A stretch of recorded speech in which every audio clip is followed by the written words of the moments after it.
D K Shivakumar ಅನ್ನೋರು 28 ಹೊಟ್ಟಿದ್ದಾರೆ. ನಾವು 25 ದಾಟದ್ರೆ ಏನಾಗ್ತಂತ ನಾವು ಕಾಯ್ತಿದ್ದೇವೆ. ಬದಲಾವಣೆ ಆಗುತ್ತಾ ನಾವು ಅಲ್ಲ, ನಿಮಗೆ ಗೊತ್ತಾಗ್ತದೆ ಏನು ಬದಲಾವಣೆ ಆಗ್ತದೋ ಬದಲಾವಣೆ ಆಗಂಗ್ಲೋ, ಏನು ಈಗ ಮಾತಾಡಂತ ನಾಯಕರೇ ನಮ್ಮ ಪಾರ್ಟಿಗೆ ಬರ್ತಾರೋ ನೀವೇ ಕಾದ್ ನೋಡಕ್. Shocking statement.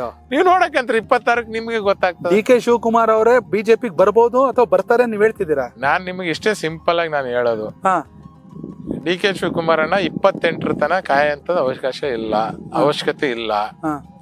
28ಗೆ ನಮ್ ಸರ್ಕಾರ ಬರ್ತಂತ ಅವ್ರು ಹೇಳ್ತಿದಾರೆ. ನಾವು 26 ಜನವರಿ ತನ ನಾವು ಕಾಯ್ತಿದೀವಿ ಏನಾಗ್ತದ ನೋಡಮ್ಮ ಅಂತ ಹೇಳಿ. ನಿಮ್ಗೆ ಕೆಲವೊಂದು ನ್ಯೂಸ್ಗಳು ನಿಮ್ಗೆ ಗೊತ್ತಾಗ್ತವೆ. ನಾನು ಹೇಳ್ತೀನಲ್ರಿ, ಡಿ ಕೆ ಶಿವಕುಮಾರ್ ಅವರು 28ಕ್ಕೆ ನಮ್ ಸರ್ಕಾರ ಬರ್ತಂತ ಹೇಳಿಕೆಯನ್ನು ಕೊಟ್ಟಿದ್ದಾರೆ. 28 ತನ ಡಿ ಕೆ ಶಿವಕುಮಾರ್ ಅಣ್ಣ ನಮಗ್ ಕಾಯಕಂತ ಅವಶ್ಯಕತೆ ಇಲ್ಲ. 26 ತನ ನಾವು ಕಾಯ್ತೀವಿ. ಅವಾಗ ನೀನೇ ಏನ್ ಜನವರಿ ತಿಂಗಳಲ್ಲಿ ನೀನೇನ್ ಸ್ಟೇಟ್ಮೆಂಟ್ ಕೊಡ್ತೆ ಅಂತ ಈಗಿಂದ ನಮಗ್ ಕುತೂಹಲ ಇದೆ. ಡಿ ಕೆ ಅಣ್ಣನೇ ಕೊಡ್ತಾನೋ ಬೇರೆ ನಮ್ಮ ಅಣ್ಣದವರು. ಸಿದ್ದರಾಮಯ್ಯ ಬಣದವರು ಬಿಟ್ಕೊಡಲ್ಲ ನೀವ್ ಹೇಳ್ತಿರದ? 5 ವರ್ಷ ಅವರೇ ಕಂಟಿನ್ಯೂ ಮಾಡಕ್ಕೆ ಜಗಳ ಆಗುತ್ತೆ. ನೀವ್ ನೋಡ್ರಿ.